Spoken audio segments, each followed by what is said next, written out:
Good morning all of you. आज हम पढ़ने वाले हैं सूरदास द्वारा रचित सूर के पद। सूरदास जी कृष्ण भक्ति काव्य के सर्वश्रेष्ठ कवि हैं। इनके जन्म और मृत्यु के समय तथा स्थान के संबंध में विद्वानों में मतभेद है। कुछ विद्वान इनका जन्म स्थान रेणुका नामक गांव मानते हैं तो कुछ दिल्ली के निकट सीही गांव मानते हैं। इनके जन्म तिथि में भी मतभेद है। अधिकांश विद्वान इनके जन्म का समय सन 1478 ईस्वी मानते हैं। ये जन्मांध यानी जन्म से अंधे थे या बाद में हुए, इस विषय में भी मतभेद है। सूरदास जी महाप्रभु वल्लभाचार्य के शिष्य थे। इनके 3 प्रसिद्ध रचनाएं हैं, सूरसागर, सूर सरावली और साहित्य लहरी। सूरसागर सर्वाधिक प्रसिद्ध है, जिसका आधार श्रीमद्भागवत है। सूरदास जी वात्सल्य और श्रृंगार रस के श्रेष्ठ कवि हैं। इनके काव्य में बालकृष्ण के सौंदर्य, चपल चेष्टाओं और क्रीड़ाओं की मनोहर झलक मिलती है तथा कृष्ण और गोपियों के अनन्य प्रेम का चित्रण भी मिलता है। सूर के काव्य की भाषा सरल और मधुर ब्रजभाषा है। सूर स्वयं गायक थे, इसलिए इनके पदों में गेयता और संगीतात्मकता है। निष्कर्ष रूप से हम कह सकते हैं कि सूर का काव्य हिंदी साहित्य की अनूठी धरोहर है। इसमें वात्सल्य की मधुरता, भक्ति की तन्मयता और आनंद की विभोरता है। सूर ने श्रृंगार के सतरंगी रंगों से अपने काव्य को इंद्रधनुष बना दिया है, जो हर एक का मन मोह लेता है। तो ये तो हुआ सूरदास का परिचय। अब चलते हैं पदों के केंद्र भाव की ओर। इस कविता में 3 पद है। पहले पद में माँ यशोदा बाल कृष्ण को सुलाने की कोशिश कर रही है, उसे झूला झुला रही है और सुलाते वक्त कुछ लोरियां भी गा रही है। उसके साथ साथ माँ यशोदा नींद से शिकायत कर रही है कि वह जल्दी क्यों नहीं आ रही है, कृष्ण उसे बुला रहा है।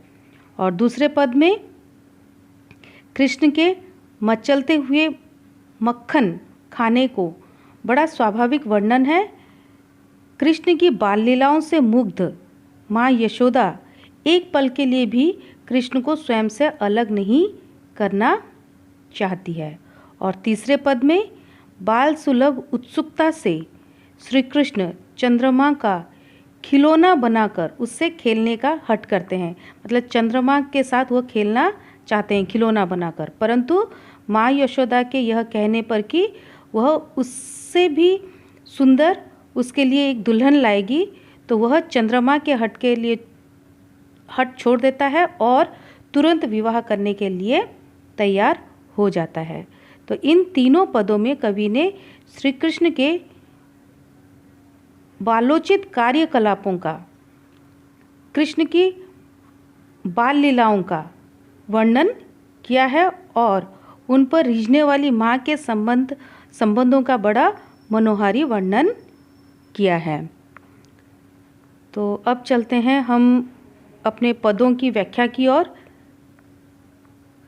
पहला पद है, जसोदा हरी पालने झुलावे, हलरावे दुलराही, मलावे जोई सोई कछु गावे, मेरे लाल को आऊ निंदरिया, काहे न आनी सुआवे, तू काहे नहीं बेगे ही आवे, तो को कान्ह बुलावे, कबहू पलक हरी मूंद लेत है, कबहू अधर फरकावे, सोवत जानी मोन होय के रही, करी करी सैन बतावे, इहीं अंतर अकुलाई उठे हरी, जसुमती मधुरे गावे, जो सुख सुर अमर मुनि दुर्लभ, सो नंद भामिनी पावे।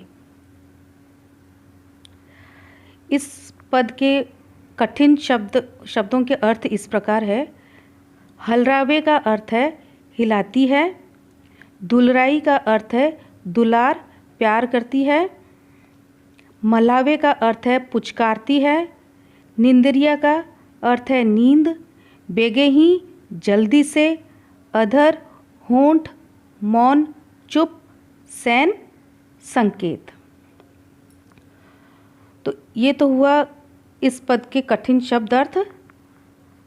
इस पंक्ति में, इन पदों में माँ यशोदा बालक कृष्ण को सुलाने की कोशिश कर रही है।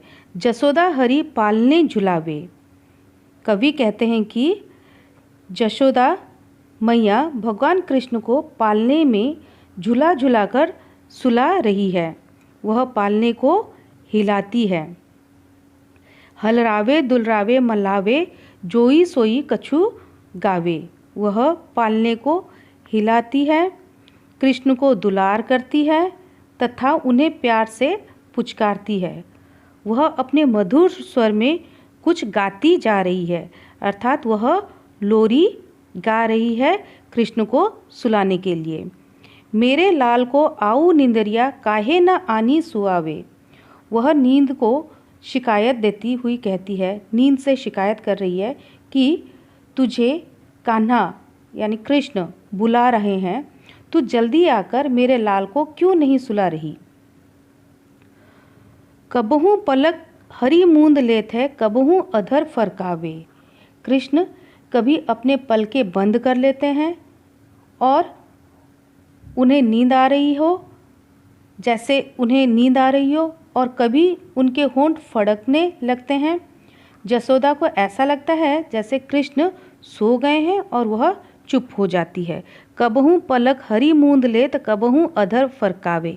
कभी कृष्ण अपनी आंखें मूंद लेती हैं तो कभी अपने होठों को फड़काने लगते हैं। सोवत जानी मौन होए के रही, करी करी सैन बतावे। और माँ यशोदा कृष्ण को सोता हुआ जानकर इशारे से अपने दासियों को चुप रहने के लिए कहती है और खुद भी चुप हो जाती है। यहीं अंतर अकुलाए उठे हरि, जसुमती मधुरे गावे। और जैसे ही अकुलाकर, व्याकुल होकर जब कृष्ण उठ जाते हैं तो फिर से माँ यशोदा मधुर लोरी सुनाकर उसे झुला झुलाकर फिर से सुलाने की कोशिश करती है। जो सुख सुर अमर मुनि दुर्लभ, सो नंद भामिनी पावे। सूरदास जी कहते हैं कि जो सुख देवताओं तथा मुनियों को भी दुर्लभ है, जो सुख, जो दृश्य देवता और मुनिगण नहीं देख पा रहे हैं, वह नंद की पत्नी यशोदा आसानी से पा रही है। यशोदा बड़ी भाग्यशाली है क्योंकि उन्हें श्री कृष्ण का सानिध्य प्राप्त है। क्लियर? अब नेक्स्ट पद, नेक्स्ट पैराग्राफ। खीजत जात माखन खात, अरुण लोचन बोह टेढ़ी, बार बार जमात, कबहू रुनझुन चलत घुटरन, धूर धूसर गात, कबहू झुक के अलग खींचत, नैन जल भर लात, कबहू तुतरे बोल बोलत, कबहू बोलत तात, सूर हरि की निरखी शोभा, निमिख तजत न मात। इस पद के कठिन शब्दों के अर्थ इस प्रकार है। खीजत जात, खीजत जात का अर्थ है चिड़चिड़ाना, चिड़चिड़ाते हुए। अरुण लोचन, लोचन का अर्थ क्या है? नेत्र। अरुण का अर्थ है लाल, तो लाल आँखें। जम्मात, जम्मात मतलब जमाई लेना। धूर धूसर गात, धूल में सना शरीर, धूल से भरा हुआ शरीर। अलक, अलक का अर्थ है बाल। तुतरे बोले बोलत, तुतला कर बोलना। जिस प्रकार बच्चे तोतले बोलते हैं, जब नया नया बोलने लगते हैं तो वो तुतलाते हैं, उसे कहते हैं तुतरे बोल बोलत। निमिख निमिक का मतलब है पल, एक क्षण। तो इस प्रकार इस पद का अर्थ हुआ कि माँ यशोदा भगवान कृष्ण को माखन खिला रही है। खीजत जात माखन खात, वह मचलते हुए माखन खा रहे हैं। अरुण लोचन, बोह टेढ़ी, बार बार जमात, नींद के कारण आंखें लाल हैं और बोहें टेढ़ी हो रही है। अर्थात कृष्ण को नींद आ रहा है, जिस वजह से उसकी आंखें लाल हो गई हैं और उसकी बोहें भी टेढ़ी हैं। उसकी आंखें, उसकी जो बोहें जो हैं वो टेढ़ी हो रही है, तथा वे बार बार जम्हाई ले रहे हैं। कबहू रुनुझुन चलत घुटरनु, धूर धूसर गात, कभी वह घुटनों के बल चलते हैं और उनके पैरों की पैंजनी के घुंघरू झनझन करते हुए बजने लगते हैं, क्योंकि उन्होंने अपने पैरों पर घुंघरू बांध रखा है, जिस वजह से जब वे घुटनों के बल चलते हैं ज़मीन पर तो उनके घुंघरू बज उठते हैं। पूरा शरीर धूल से सना हुआ है, धूल धूसर गात, उनका पूरा शरीर जो है धूल से भरा हुआ है, क्योंकि वह जमीन पर घुटनों के बल चल रहे हैं। कभी वे झुककर माँ यशोदा के बाल खींचते हैं, कबहू झुक के अलग खींचत, कभी झुककर वे माँ की बालों को खींचते हैं, कभी उनकी आंखों में आंसू आने लगते हैं। नैन जल भर लात, कभी श्री कृष्ण की आंखों में जल भर जाता है, आंसू भर जाता है। कबहू तुतरे बोल बोलत, कबहू बोलत तात, कभी वे अपनी तोतली आवाज़ में कुछ बोलने लगते हैं तो कभी तात कहते हैं, अर्थात नंद बाबा को बुलाते हैं। सूर हरि की निरखी शोभा, निमिख तजत न मात, सूरदास जी कहते हैं कि कृष्ण के हाव भाव में मुग्ध होकर यशोदा एक पल के लिए भी अपने से अलग नहीं होने देना चाहती है। अर्थात कृष्ण जो है, यशोदा जो है अपने पुत्र कृष्ण को एक पल के लिए भी अपनी आंखों से ओझल होने नहीं देना चाहती है। ठीक है, अब नेक्स्ट पैराग्राफ। मैया मेरी चंद खिलौना ले हो, धोरी को पै पान न करी हो, बेनी सिर न गुंथे हो, मोतिन माल न धरी हो उर पर, झुंझली कंठ न लो हो, जेहो लोट अबही धरनी पर, तेरी गोद न एहो, लाल कहे हो नंद बाबा को, तेरो सुत न कहे हो, कान लाए कछु कहत जसोदा, दाऊही नहीं सुना हो, चंदा हूँ ते अति सुंदर ते ही, नवल दुल्हैया बहियो, तेरी सौ मेरी सुन मैया, अबही व्याहन जे हो, सूरदास सब सखा बराती, नूतन मंगल गेहूँ। इस पद के कठिन शब्दों के अर्थ। धोरी का अर्थ है सफ़ेद, बेनी चोटी, झुंगली ढीला ढाला वस्त्र, सुत बेटा, न धरी हो उर पर, छाती पर धारण नहीं करूँगा, दाऊही बड़े भाई अर्थात बलराम। इन पंक्तियों में बालकृष्ण चंद्रमा की मांग कर रहे हैं। वो चंद्रमा को खिलौना बनाकर खेलना चाहते हैं। मैया मेरी चंद खिलौना ले हो, मुझे चांद चंद्रमा मुझे खिलौने के रूप में चाहिए। हे माँ यशोदा, मुझे चंद्रमा खिलौनों के रूप में चाहिए। धोरी को पै पान न करी हो, बेनी सिर न गुथे हो। अपनी जिद पूरी करने के लिए माँ यशोदा को धमकियाँ दे रहे हैं कृष्ण। कहते हैं कि यदि तुम मुझे चंद्र खिलौना नहीं दोगी, यदि तुम चंद्रमा को खिलौना के रूप में नहीं दोगी तो मैं सफ़ेद गाय का दूध नहीं पीऊँगा। धोरी को पै पान न करी हो, बेनी सिर न गुथे हो, और मैं अपने बालों की चोटी भी नहीं गूंथूंगा। मोतिन माल न धरियो उर पर, झुंझली कंठ न लइयो, मोतियों की माला भी नहीं पहनाऊंगा तथा अपने गलों में झंगोला भी नहीं डालने दूंगा।